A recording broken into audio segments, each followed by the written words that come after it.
The following program was produced by an independent community producer. The opinions expressed do not necessarily reflect those of the ECAT staff or board of directors. There's a girl, she's a star, she's got style, Steffi Star. You see her face around the town, she's popular, Steffi Star. Hi, I'm Stephanie Weinstein. And I'm Meredith Keach. We're so starstruck today. Oh, but of course, we have to remind you, we have a top producing real estate team, 11 of us. Yes. Hashtag Weinstein Keach. Yes. It's like Bergdorf Goodman. Yep. We're just Weinstein Keach. Perfect. Not Weinstein Dash Keach, just Weinstein Keach. No group, team, No, nothing. Just Weinstein Keach. flock. We can help you with everything. Yeah. Yeah. And real estate. Well, Yes. Yeah. Other than that. Well, also, we are good therapists too. That's for another show. Oh my God. I can't even breathe right now. We have real stars on today. Real life stars. Meredith and I are dying. And we can't believe this is really happening. Stephanie even said she was coming early. And I was like, oh my God, that means like we are legit.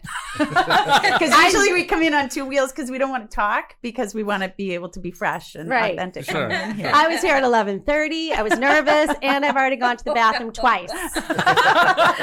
But I'm feeling better now. Feeling better. So, well, let's introduce our famous guests. Yes. And who do we have here today? Well, I'm Mike Lemieux, part of the Full Circle Homes team and one of the co-hosts of HGTV's Houses with History.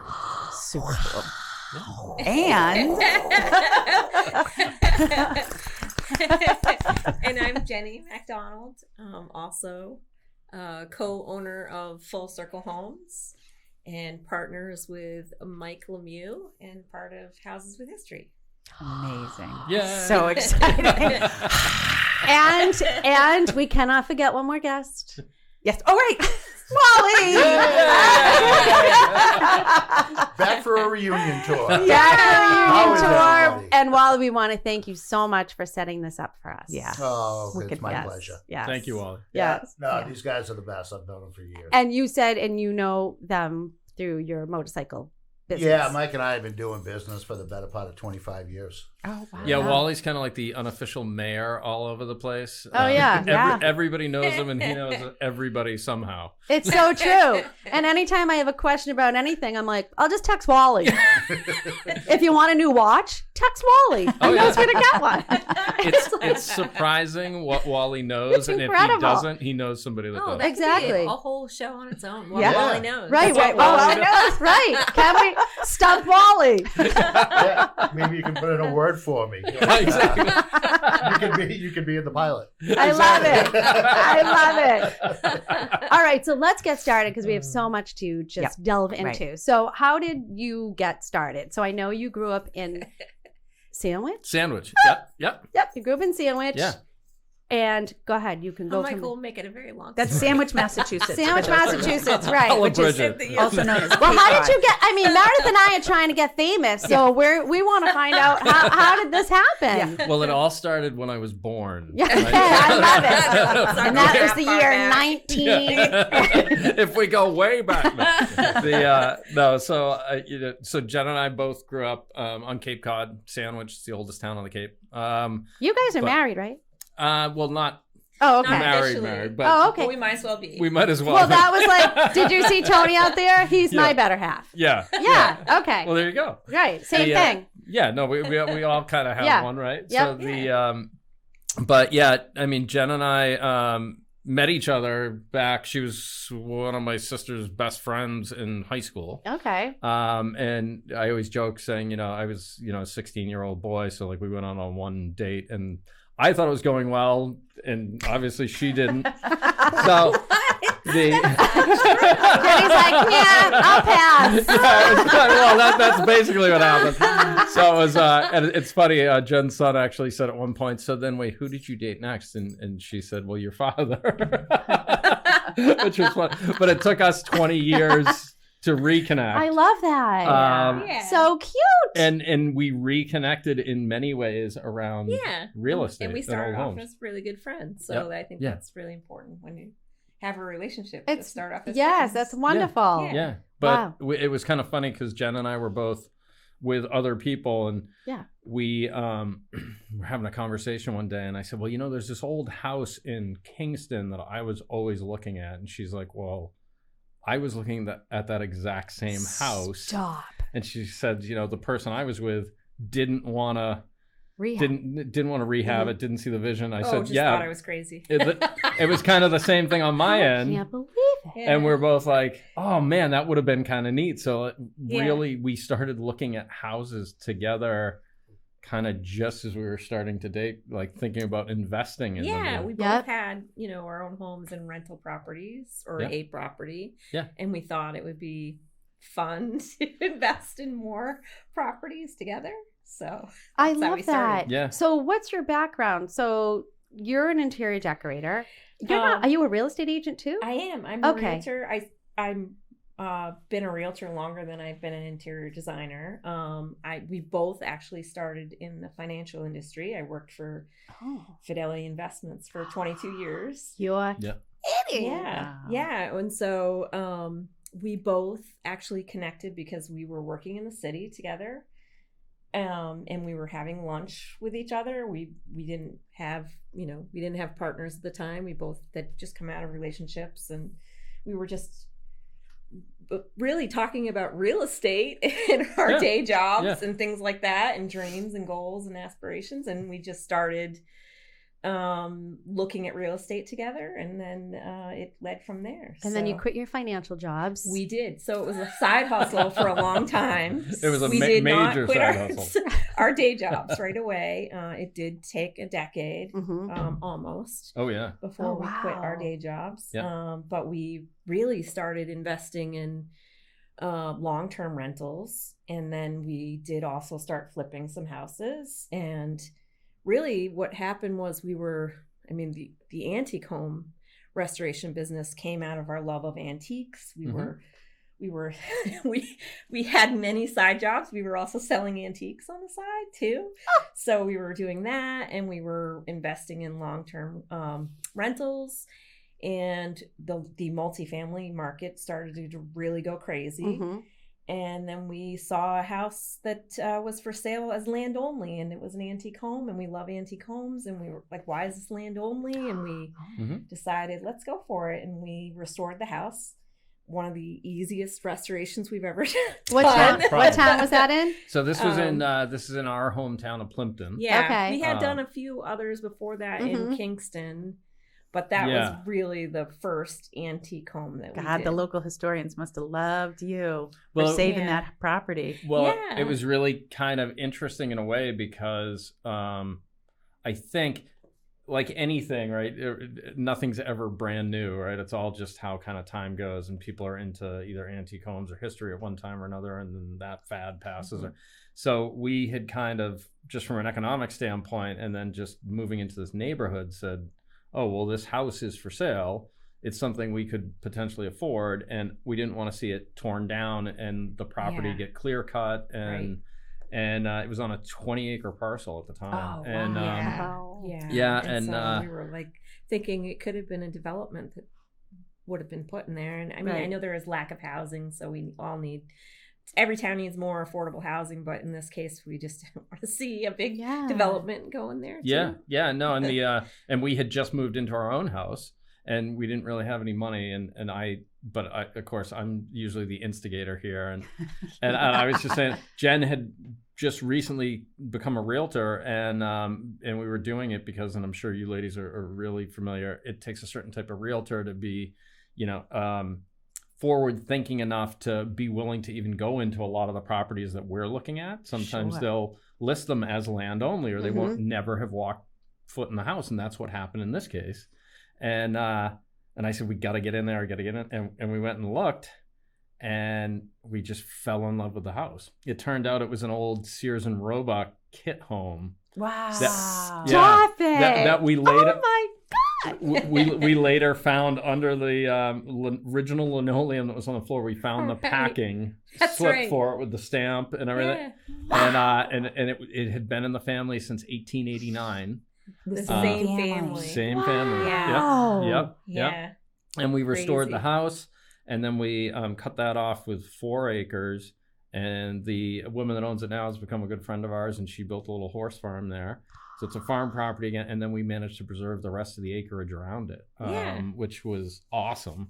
And we kind of found this niche where, we were really combining our passion of antique homes and real estate, and then saying, could we make this into more of a livelihood? And what we started doing around that was doing what we called, at least pre-pandemic, these town open houses, right? Because a lot of people would come up to us and they'd say, oh, what are you doing to the house? Oh, can I see inside? Oh, I knew the family that used to live here. Yeah. And we said, why don't we just formalize this? And we'll say, hold your questions. We're going to let you see everything, and we'll walk you through the whole process. And we're going to do a town open house. We'll just open the doors and let everybody come in. Yeah. And we started doing that, and we'd let, it was 50 people at first, and it was 100 people, and it was like 200 people. And then we started getting this following. And a lot of times we'd end up selling the house before it even hit the market. Sure. So, wow. That's the point for me, that you made restoring historical homes profitable. Yeah. Because it's tough to do. It's extremely tough. So let's talk about that a little bit. Yeah. What do you have to do in order to make a buck off of these old homes that everybody else says just tear down? Well, it's funny. It's for me, it kind of traced back to like how Wally and I met, right? I was one of the side hustles that I was always doing is I was flipping motorcycles, and now I was a factory trained Honda and Suzuki technician. And I took that as just a passion. One of his side hustles. I know, Mike. I can't keep track. I gotta start writing these down. Well, I would literally, while I was working my full time corporate job, I was working at a bank full time, and in a field called factoring, which nobody really knows anything about. But clueless. It sounds boring. It does sound boring. It does sound boring, but and it can be exciting. It's not. Basically, every consumer good, every piece of clothing you wear and everything is supported by what I used to do. And it's one of the oldest forms of finance that exists. Everything sounds exciting. It is. Right. See, there you go. But anyway, so you transition that to, I'm doing another side hustle, and, I was buying and selling motorcycles, which was just really an arbitrage game. And Wally knows this inside and out. You're buying stuff going into the winter time when it's cheaper, and then you're reselling it in the springtime, right? Yeah. But you have to know how to unlock the value. So you have to know what to buy it for and how much it's going to cost you to repair the whole thing. And he would drive everywhere. I'd call him and go, like, where are you right now? Oh, I'm in northern Maine picking up 6 motorcycles. Oh, great. Like after work. This is what he would do after work. Wow. Oh, like insane. Yeah, but it sounds every like night. this was the start, right? Of fixing something, completely. tweaking it. That's right. completely. That's true. You're a fixer, That's- and then you resell it. That's exactly where it is, right? You're sitting there, we'd be at work, or we'd have a lunch break or whatever, and Jen would kind of do the same thing. I'm looking at motorcycles, and we're looking at houses. real estate. Yeah. Right. And you start to do, so I took my financial background, right? What I call just use my underwriting criteria, and Jen would do the same thing, and we'd start assessing everything, and we're going, okay, it's in this town, this school district, it's this type of house, it's probably got these bones, this is what they're asking for, this is an estimate of what we think it's going to cost. Yeah. And then it really just comes down to building the expertise to do it, but then also just raising your risk tolerance so that you're patient enough to know, I got a plan for X number of dollars to go into it plus. Yeah, your contingency. Because there's all this stuff that you can never forecast. Right. No, right. And that's the biggest thing. But if you can buy the property right, kind of get behind the story, and then figure out how to design it and restore it and set it back up so that the customer comes in, or the new client homeowner comes in and just instantly falls in love with it. You're basically eliminating all the barriers to them purchasing that home. So you're taking Right. away the need to have vision. Completely. That's right. Yeah. That's the because Yeah. everybody, maybe I'm wrong, but so many people love an antique, especially New Englanders. They do. But They don't like all the problems that the comes quirks and the Yeah. Right. problems. Oh, and yeah. this doesn't fit. If you're a Yes. big human, they don't always fit you. Right. Or, Right. you know, Right. Yes. like- Yes. And we know when we're selling. Right. Yeah. The height. Just Yes, No, cannot be over 5'5". Yeah. I mean, Meredith and I know when we're selling antiques, they're going to sit on the market longer. Yeah. That's Typically. just- yeah. yeah, But that's not just- if it were. But I mean, I sold one recently, and my designer, I brought her in. She helps with staging. Yeah. And did she stage it? one colonial? Saturday night, I think after a couple glasses of wine, Oh. she started sending me pictures of what she's like, if I could only redo this house, this Yeah. is the vision I Right. have for it. And Yeah. that's what you guys create. Right. Yeah. Which is incredible. Well, Right? and it really, that's exactly, Meredith. It really became this thing where we'd go in and have the vision right away.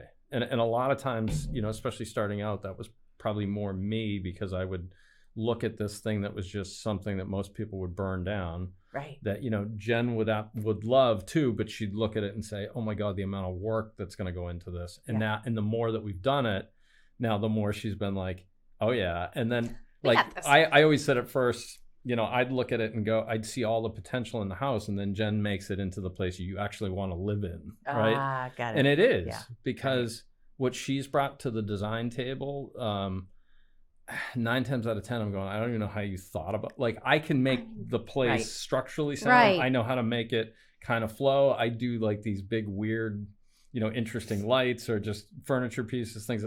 But then the way she brings it all together, and it's part of the way I think we're both a little bit of control freaks, right? Where we want to control the real estate.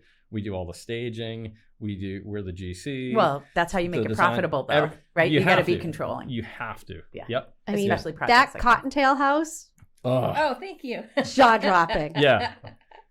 It's one of my favorites. I love it. Yeah. Do you still own it, or Oh, yes. you Yeah, you never sold it? Sell that house. No. We'll never sell it. So what does it just sit for people in the town to come through, or are you renting it? Yeah, or so we just started renting it, I so mean, it's it is available stunning. on And Airbnb it's- and VRBO and all that. okay, Um, and it's what town is it in? It's in Sandwich. Sandwich. Yeah, Are you Oh my finding God. difficulties? Yeah. So we have a client who's looking for investment property to Airbnb Mhm. and in New Hampshire, and a lot of the towns up there are restricting Airbnbs and not allowing them.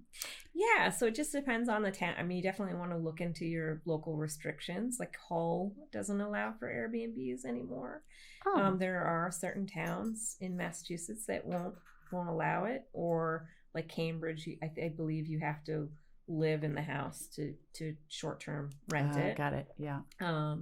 But yeah, I mean, when you're investing in property, you should look at all the Right. avenues, Yeah. right? right. Like, how are you going to get out of this if you need to? Yeah. Selling it, and then also renting it if you need to rent it. I mean, I've rented my own primary home before because, I bought it in 2008. The market was, Yeah. I mean, I sold Right. something too. It's all funny money, right? But I bought it and it was, more expensive than it was in like 2013, and I wanted to move, so I rented it, So you always have to think about ways you can get out of it, and that's really where we started. Was our first property was in Everett.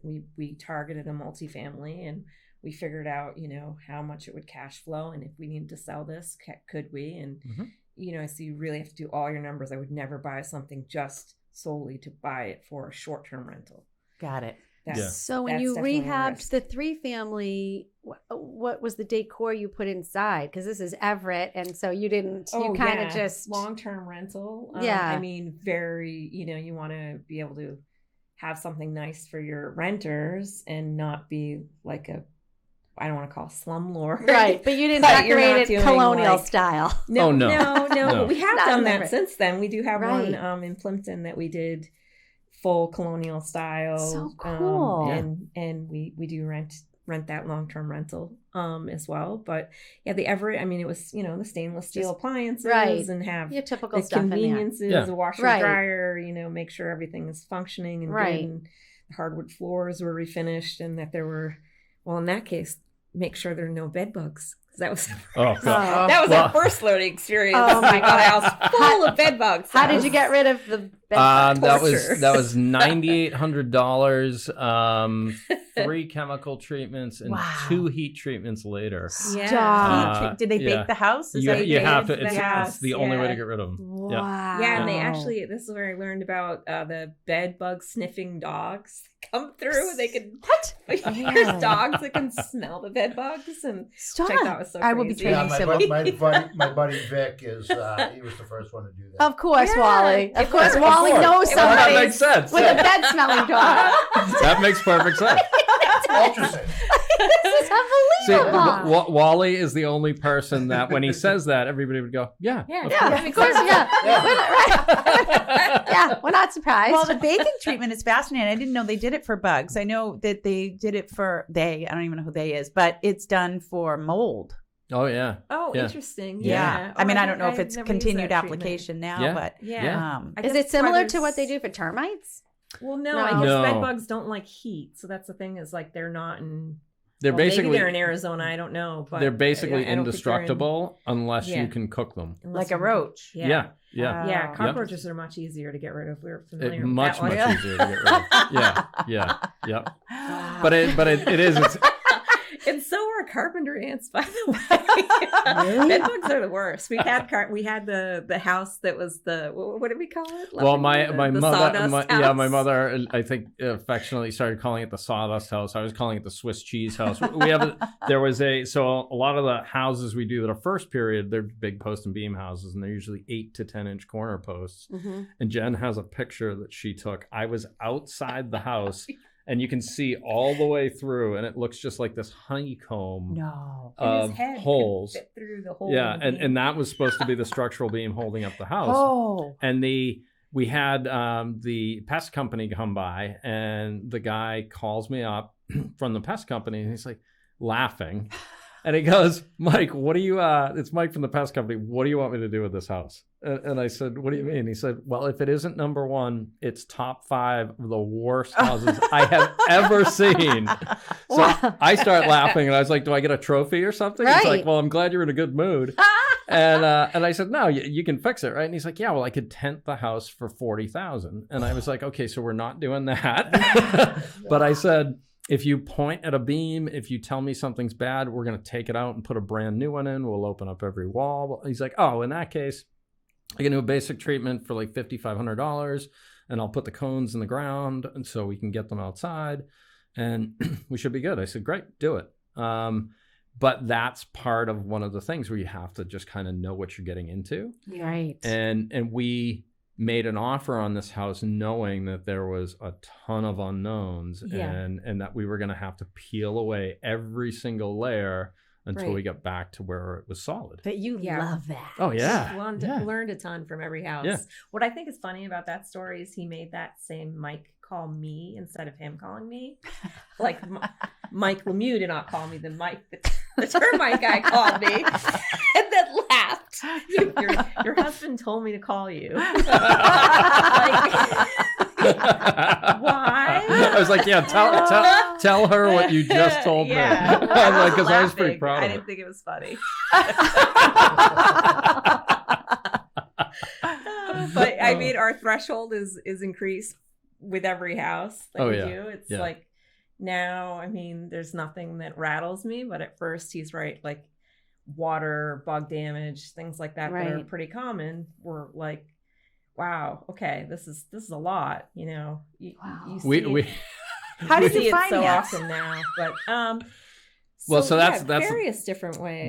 there's a bunch of different ways, right? And, Yeah. and I'm sure you ladies are familiar with most of them. But so most of them we would self-finance up front, and it's why we had to buy them as inexpensively as we could, because you would think about, you know, a house like this one we were just describing that was the Swiss cheese house.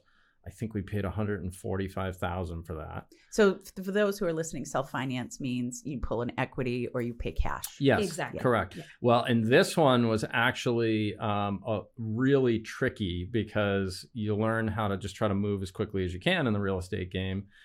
Because what we always say, especially when it comes to the antique homes, is don't fall in love with it until you get it for the right price, Mm. right? So if you get it for the right price, then you can totally fall in love with the thing because you've done your underwriting ahead of time. You've laid out whatever you're going to do economically for it. You have your exit strategies. Now you can put some passion into it. If you can't get it for the right price, then just walk away. There'll always be another one. But we had the Swiss Cheese house. We made an offer, cash offer, I think $145,000. We didn't have the cash at the time, but Oh, you're one of those. That's right. You Yeah. hoped. You hoped. Yeah, This all was- realtors love that. I know. Can we see proof of funds? No, No. Well, not today. we Insert cricket sound. that's exactly. You're like, yeah.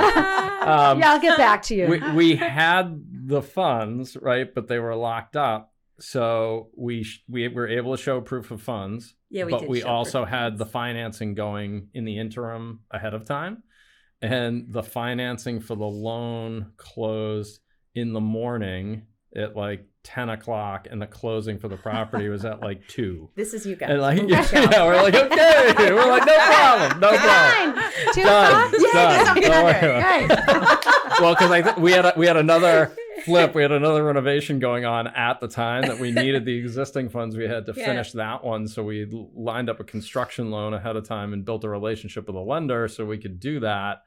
And that closed the exact same day as we had to buy the house. So then we were just off to the races there because we had 12 months under the construction loan to get that done. Right. Yeah. But that's the thing, like Jen was saying, we used a variety.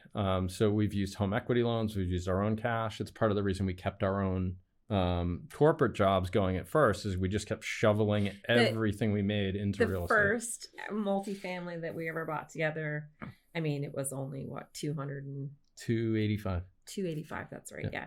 285. So 28,000 on my end. We both split it. Yeah. Yep. So 28,000 on my end. I was a single parent, 2 kids. And I didn't have much at the time. It could have been $1 million. Nothing. Right. It made a difference. Right. So I borrowed off my 401k. So right. You can borrow up to $50,000. You can buy another house with it. So Right. Yeah. that's what I did. And it cash flowed more than the interest I was going to pay myself back. So why not? Mm-hmm. Brilliant that move. was Yeah. the first move for me. And then from there, it did take some time for us to build up cash Mm-hmm. and get things To become a cash buyer. To become a cash buyer. That took many years. And then when we were filming, we had 6 houses at once, all our own That was cash fun. tied up. Wow. Like, talk about, like, You're he is kidding. extremely patient and is always like pretty even keel and like everything's fine.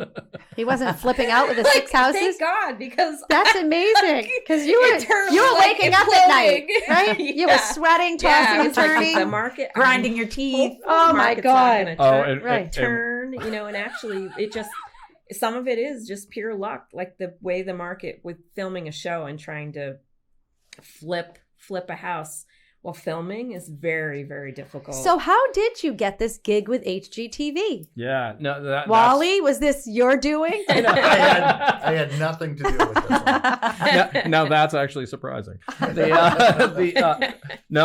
So I mean, I had always wanted to be an actor anyway. That was like one of my first callings, which I've studied for years, and I've done a bunch of improv, sketch, and everything. And it's kind of, so we have a little horse farm where we at and where we were at, and was kind of Jen's dream. So then we were both like saying, oh, what else could we do? one of her other side jobs. Yeah, and we were both just going around and like we'd film each other when we were doing the housework and the renovations and all that. And Jen's much better at posting stuff on social media than I am. I'm lucky I can even use my phone. And so, the more she started posting, we started getting some notice from different people. And then at one point we had actually... Well, South Shore magazine had done, you had Yep. written to them, and they did do an article, which did Yep. Okay. bring Yeah. in more articles, which made people look at the social media. So it was a little bit of both of us. Yeah. And then we got cast for a home renovation show once, and they picked us, and then the show got canceled. And we were like, and then we had seen, I think at another time, they had put out a casting for a different show that was going to come around, and we were like, oh, whatever. And we like sent them an email or something, and then they said, well, you're out of our area, but we'll come down, and we just want to see what you guys do. And we are like, great. So this guy shows up and he starts walking through a bunch of our houses, and we're showing him like 4 different projects we're doing at the time. One was an old schoolhouse. One's this big, hip roof colonial that's now our offices and a rental property. And he's like, oh my God, this house is so awesome. He's like, you guys shouldn't have your own show. And we're looking at him. We're like, well, so what do you do? And he's like, well, I'm not really supposed to tell you, but he's like, well, I was in this band. And then Rich, our carpenter, looks over and is like, wait a minute. It was Jonas. John Knight. Yeah. And I'm like, oh yeah. He's like, what? It's NKOTB. Yeah. And I'm like, oh, that John Knight. And he's like, yeah. Knight. I didn't realize. Yeah. I'm thinking Jonas. Yeah. No. And so John was just casting for his show on the North Shore, Farmhouse Fixer. And so. And we had a couple producers, producer from the spinoff of Flipper Flop had approached us, and then there was they were coming in through Instagram. There was a couple others that had approached us, and then we were talking to John Knight. It was like producer. It was like everybody. Stop throwing names around. I know. Well, no. It's funny because he was there and he was like, "I'm going to visit." What did he say? Something about I'm going to visit my friend Mark, who's in Plymouth, and I'm like, "Do you mean like Mark Wahlberg?" Come on. Mark Wahlberg. I was like, what is going on? This is unbelievable. So he was totally named. Oh my God. Well, but it was just funny though, because it's like everybody was kind of on this. It seemed like was on this old house kick. Yes. All of a sudden. And, right. And so Jenna and I looked at each other and we're like, okay, so wait, what we've always done is kind of cool now. So like people. Well, we were selling at the vintage market. I remember the first time we would go to the Vintage Bazaar on the North Shore and sell our antiques, and we were there. And someone said, oh my God, have you ever seen this show that's filmed in Texas? You guys, your aesthetic looks just like their aesthetic.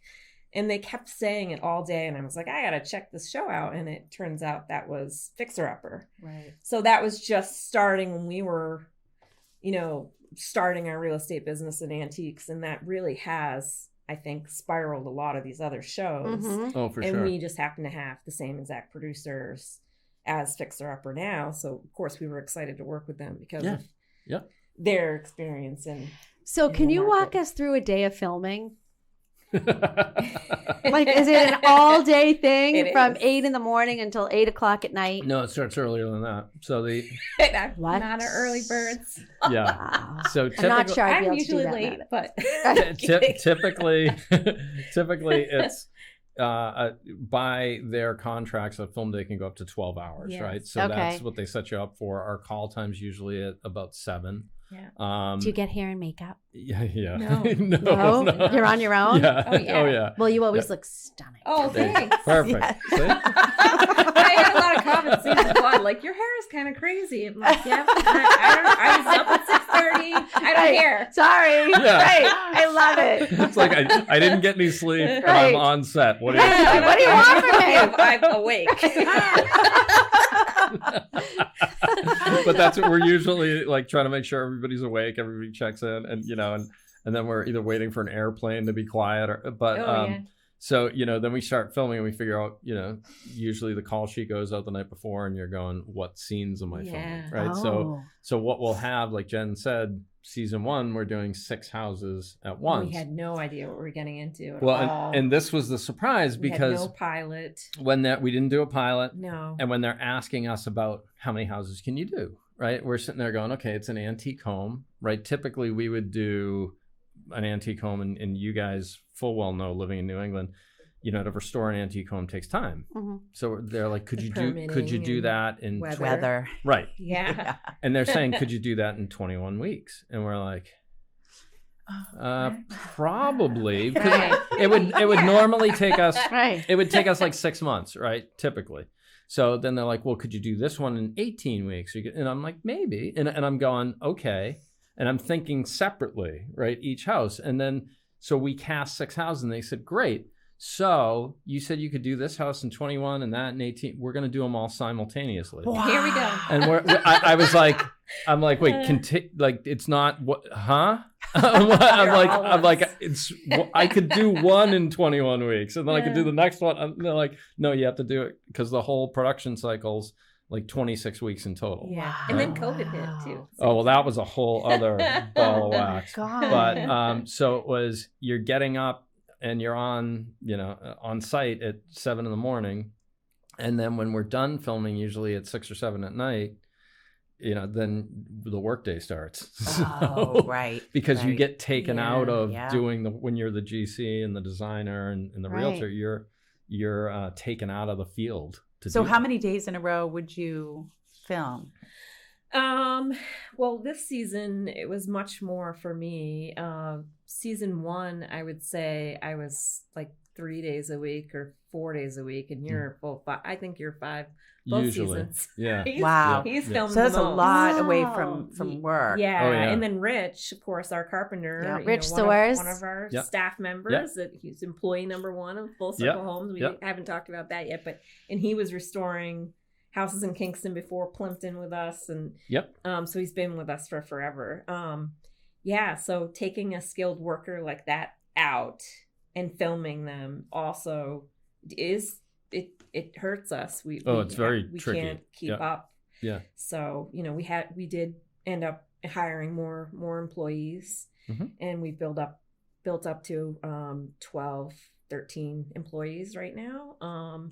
So season 2 we did have the 13 or 14 employees, and in our regular subs that we use, but then we did try to supplement some more staff as well, because we were doing 8. Pretty much it's like 4 blocks of 4 would start, and then 4 would start a few weeks later, and then at some point we were working on all 8 at once. So it's a little tricky. That's a lot. Yeah. And in the first season, like I was doing all the ordering myself and keeping track of like 55 lights and oh my god, I would have been in fetal position in my bed. And we launched our store, Mayflower Mercantile, which is an antique and local goods store, which was filmed a lot in season 1, season 2 too. But we launched that right as we started filming. So, and we were the employees of that store, and no one else. Yeah. So we've staffed up there too, so people don't go insane. But yeah, it was a little. So bit these are crazy. Long hour days. 12 hours. Well, like a 12-hour day is a short day. Got it. Usually, I think when we're filming and doing construction, I'd average somewhere between 80 to 100 hours a week. Wow. But we've definitely gotten a lot better. We have a lot. It was like 65 hours a week season now. 2. Well, it's pretty much for anybody, right? Who's better. building a growing business. Those first hours until you hit that point where you say, okay, I'm up and running now. I need to bring in some more help. Right. Exactly. It's the plight of the small business owner, right? The time. Until you hit that threshold and get over it, and then you can move forward. But it's all just part of rolling with. I mean, at the end of the day, it was a huge opportunity for all of us to get, and we feel really lucky and fortunate to have it. So the kind of the stress of it is, I always say like, well, what else would we be doing, right? And and then when it comes to an old house, I always say, I can't bring somebody back from the dead, but I can fix an old house. So like, it's not rocket science, right? I mean, it's so cool. I feel like it's something I could binge watch. Yeah. Right? Yep. And now I know about the Christian doors. Yeah. Right? So I was taking my walk today. It's the doors and they have a cross, right? Yeah. And then the 1/4 colonial, or is it 3/4 colonial? Yeah, well, so there's the 3/4. I mean, you get the half colonial, the 3/4 colonial, the full colonial, right? Which was the Deacon Eldred house, is a 3/4. Right. But you find all of these neat, for me, that's what gets me really kind of excited about it. You find all these neat housing styles that tell about where we came from as a country and as a people. Yeah. And then when you communicate that to people and they can actually learn about it, then they look around their own house they feel more attached to the house, to their lineage, to their community. Yep. And that, to me, just makes everything stronger. And I think at its core, that's why we like restoring antique homes, is because, we always said we take the old house problems out of the old house, right? Well, if you do that, then you can really enjoy it. Yeah. And you do that with modern stuff like technology, plumbing, electrics, and everything. So you can take the best of both worlds, what works well today and what worked well way back in the day, combine them together and show people a path forward. and then how to preserve things. And then that goes into not being wasteful, not creating trash, how to reuse and recycle things. And then you learn how thrifty all of our heritage was and how much any of our ancestors had to scratch out a living. And then you feel more tied and more valued, and now you feel part of it rather than just, it's something that you live on top of. It's something that you're a vital piece of. And I think that's why we love it so much. Oh, yeah. And even the show, too, such a risk for HGTV to do this sort of show. We had no idea going into season 1 what it would look like, and nor did the production team. They sold them on this concept, but we didn't know, there was going to be cartoon characters and all these other things in the show. It's definitely totally something out of the norm for HGTV to even do. So we're, to even have 2 seasons, we feel really, really, really lucky, because it's a rare moment, and not a lot of shows even make it past season 1 or a pilot. Well, clearly the magic is the 2 of you, because, and I say that because you can look, I have credentials similar to yours, but I don't have him. right. That you need that. That's the magic. That the 2 of you it's bring totally together. It is so different, Yeah. and it's the winning combination. Yeah. I mean, we, obviously we're in houses every day, and the antiques are just so amazing for everything that you talked about. And the beauty there is you're not going to buy an antique unless you love an antique. Right. So it's when we market a property, we're kind of doing this. I put out all the stuff about, from the Mass Historical. Oh, sure. This is the history of the property. Talk to people as they come in. And if they're just listening with deaf ears, I know that they're not our buyer. Right. Oh, yeah. They You're come in kinda and they go oh, these stairs are too narrow. Yes. Right. It's 300 years old. Yes. Right. I don't know. And it really depends on how you market. So I'll market mine as new roof. Yeah. And Meredith's talking about, all the historical stuff. I'm pushing that aside, right? And that's Because why at the end of the we day, Right. they're It's not so going to funny. buy it if they don't have some affinity for That's right. an old That's it. home. Absolutely. Yeah. Yep. Couple of questions. Sure. What's the oldest item you've ever found in Oh. a house? Ooh. Now, I saw on the Cottontail episode, or maybe it was the first episode, where you found the level. Yes. Yep. And that was 200 years old, maybe. Yeah, you that said? was actually that was 120. I think that's that all. one was. Yeah, the Whatever. But right, I know, and it still worked. Well, it should. I think the oldest thing was in Wareham Street in Middleborough. We have what they think is a Native American tool. Oh. That was the a hammerhead. The Native Americans were right there, and the Namaskets were right there on the waterfront. And there was a lot. There was actually one piece that they took out of there, and it's in the Smithsonian. Oh yeah, there was a rock in the backyard that had all these glyphs on it that were carved into it, and it did. I think it's in either the Museum of American History or somewhere. Yeah. But we have a rock that's got a band through the middle of it. Must have been used as some kind of grinding tool or something. We have no idea really how old it is or what exactly it is. Middleborough has some great properties. They do. Yeah. Yeah. Middleborough's been a great town to work in. We have bet. an upcoming project that we're going to be working we're on in there that we're excited pretty about it. excited about. And it's been fun. I mean, we've found coins, we've found pieces of clothing, we've found shoes. There's all kinds of things that you find. Actually in season 2, we found a salt cellar, which was a pewter salt cellar that just fell out of the wall. Really? And we're looking at it what the heck is this thing? And you just never know, but you have to take your time. So is that why you started selling antiques? We started selling antiques because we're addicted to buying antiques, and you can only fit so many in your house when you're addicted to buying. Right. So you need a way to offload some. Got it. I think the antiques it comes from both of our. I grew up with the house you see in season 2, episode 8, the Peter Cottontail house. I grew up pretty much in that house. My mother and my grandmother worked there, and my mother was super into history and dragged me to every historic house. I don't know, pretty much the entire country. She's really into the Civil War and all this anyway. But Mike's father was a carpenter and worked on heritage, and so we both have this affinity to antiques in general. And I do remember the first time Mike said to, he's into reselling things, like he said, for motorcycles. And we were in Maine, and we loved going into all the antique stores there. And he picked up a blueberry scoop, and he said, I bet you could resell this for twice this price.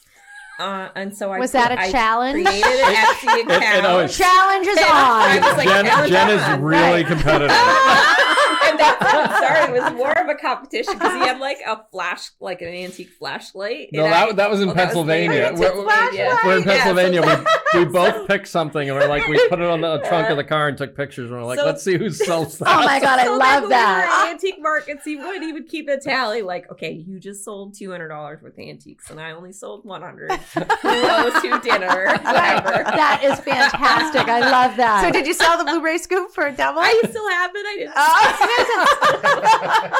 I have a feeling you buy things and you fall in love with them, and then you can't part with them. Yes. Well, that's the other thing. It's kind of like, Stephanie, you had asked earlier, like the Deacon Eldred house in Sandwich, if we still had it, right? Yeah. So we said we kind of have to figure out what the economic model is, because it'd be super easy if you had all the money in the world, which we don't, to just collect everything, right? Yeah. So we said, with one of our first houses that we kept, that we restored, didn't sell right, as an antique home, rents out as the Black Walnut house in Plimpton, which it turns out we had no idea. Jen's family, like 10 generations back, had actually built that house. What? It was a carriage house. Yeah. We had no idea. Weird. But we said, we're going through it. So it was a foreclosure auction. I was like on my lunch break at work, and I shot down there, and it's me and 4 contractors in the bank. And then I'm bidding in like $100 increments, and I'm texting Jen, and she's at work at the time. And I'm like, all right, how's 262? And she's like, that's pretty good. And I'm like, great, because it's ours. Wow. And so we're like, okay, now what do we do with this? Right. And we made a plan to do it in 4 stages, which just went right out the window, and we did them all at once. So then what I said to her is, I'm like, we'll rent it. We'll do like house concerts. She's like, you're crazy. Right.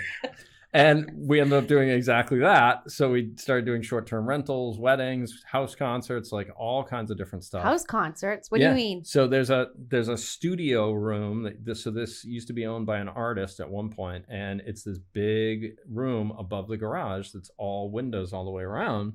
And you can kind of, in the warmer months, you put the screens in, and it just becomes this nice. Even in the winter, we've had some in the winter too. This nice, intimate little venue. Yeah. And we David invite Wax Museum and musicians. other musicians played in there. So we'd host house concerts.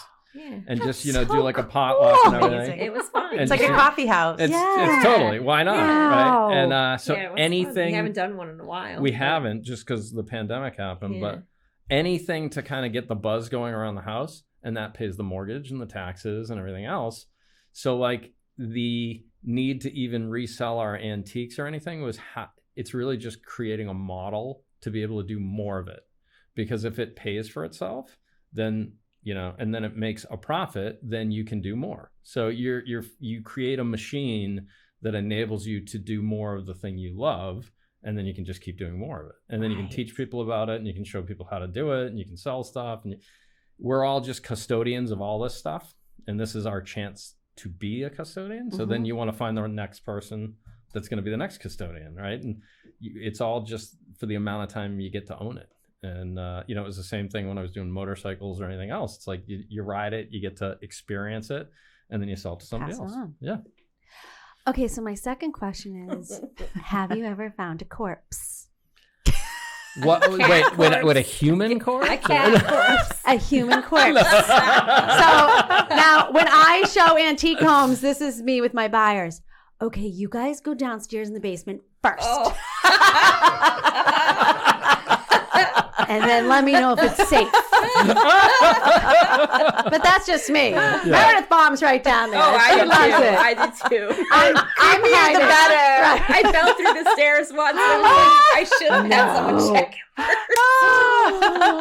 I usually put it on social media first, though, a picture of the stairs going down, and ask people, should I go or should I not? Right. Oh, yeah. I send those buyers down first. You guys go ahead. That's so funny. So no corpse, no human corpse? No human corpse, but we did find a mummified cat, which we still have. Actually. affectionately called Harry there for a while, or Fluffy. Taxidermy or That's a show for another time, folks. Right out. Well, so here's the funny thing about that. As weird as it sounds, so Yeah. like anything, you find something like that, we start doing some research on it. Well, that is like lore that came over from England, where people said if you put a mummified cat or a mummified animal under your floorboards, it would ward off evil spirits. Right? Oh. Yeah. And this house was built. mean- This house was built in 1730, and we're looking And at it's this, so and we're going, perfectly "Wow, that mummified. thing is Yeah. like perfect." And so there's all kinds of people that actually collect these and buy them. That's and go- incredible. What? It's- People it- collect It's absolutely the mummified It's cats? so insane. I did not research this, but Rich and Mike did. Rich came back with this whole thing about like we should sell This this. is the first I've heard. Meredith, there's so many business I will opportunities be- for us. We need to have a meeting after this podcast. It's so crazy. That is Yeah, unbelievable. But it was funny because the cat, when we were working on that house, we were filming, and the camera crew did not want to film the cat. But But it's a cat we like kept this? The cat, yes, and the cat was sort Well, I of was like, laying down. It was sort of with his mouth open, and It everyone would was? stick something in its mouth, like a Dorito or cheese puff, or like. It was the entertainment while we were in that house. That house was really bad, That so house we was needed in something to laugh really at. bad shape. Yeah. Yep. It I have a was- question. Yes. Okay. Do you think you were a past life that connects you to this era? Absolutely. Oh, for sure. Yeah, Yeah. That's so Yeah. cool. Yeah. Like you must have that because this is a drive that comes Yeah. from places we don't always know. Yeah. Right? Yeah. Yeah. Yeah. Well, it is. It's you kind of. I think at some point you just kind of accept who you are in a way, and you go like, "Well, I'm just going to do this and see what happens," Yeah. and then you just keep figuring it out as you go. Right? Yeah. Yeah. And- I think for me, like I've had weird. I mean, this sounds like I'm a crazy person, No, but I've had weird dreams Mhm. about things, and then they happen. Love it. And that house, the Black Walnut house, I dreamt about it before we even ever went there. We were standing there inside the kitchen, and I was like, we have to buy this house. And that was a year before it went up for auction.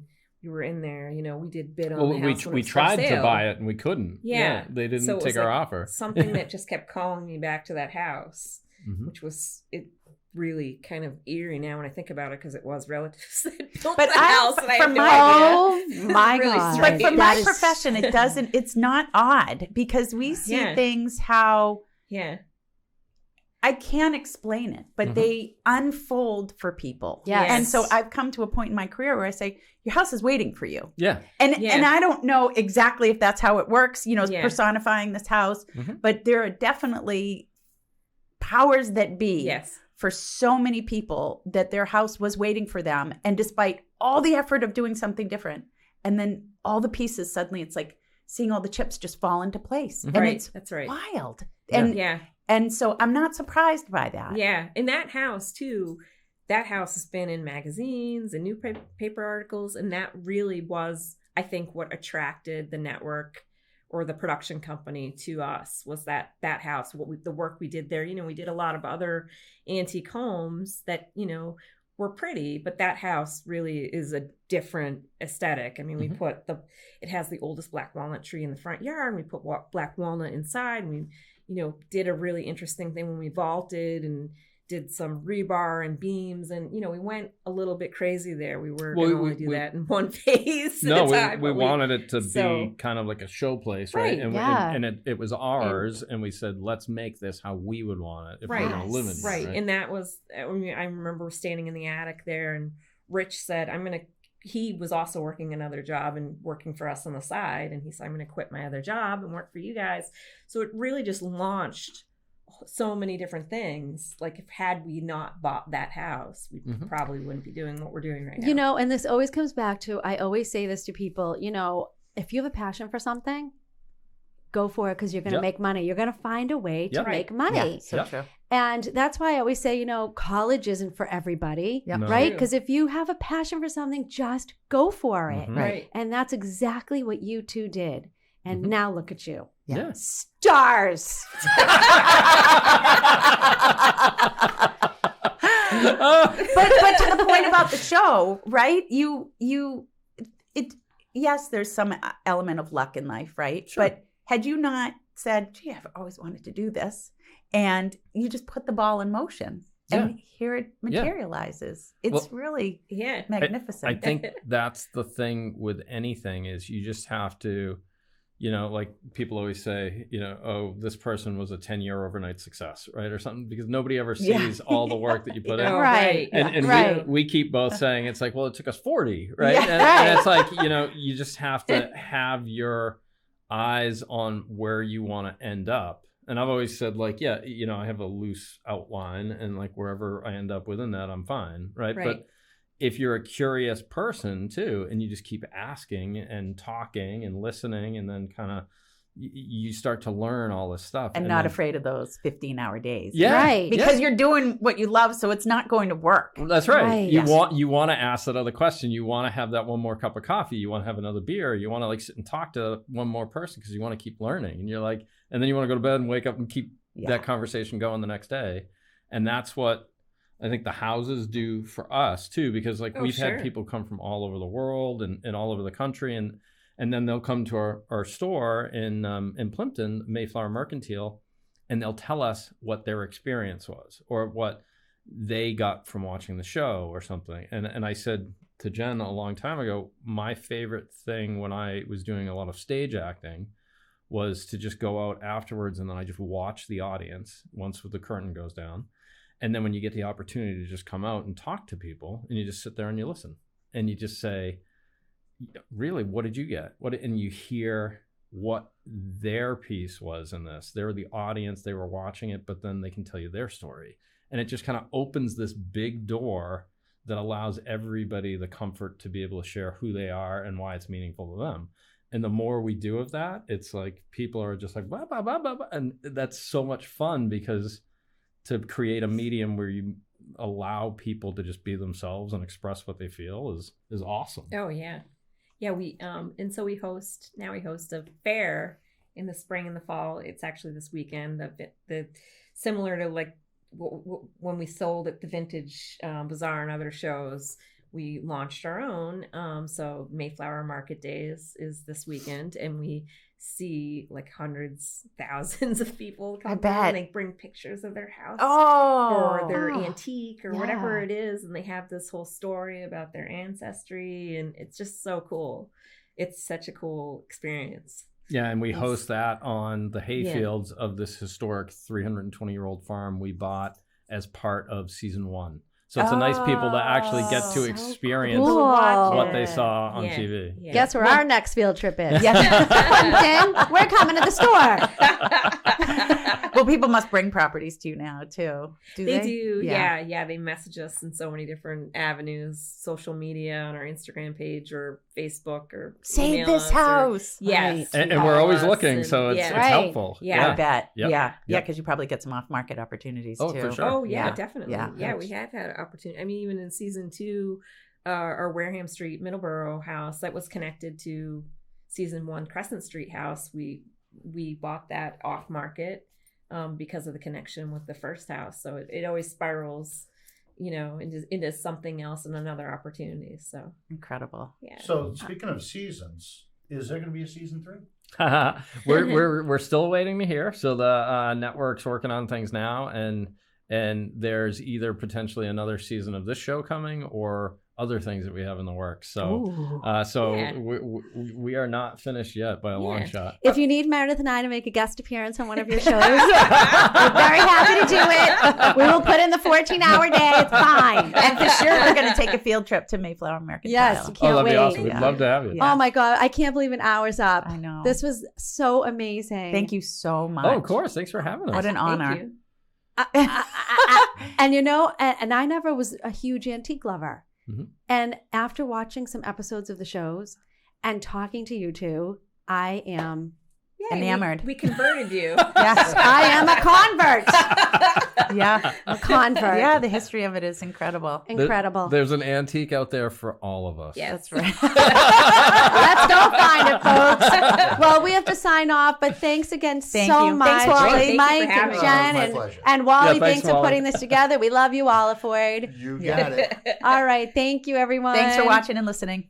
Thank you. Thank you. Bye. Bye bye.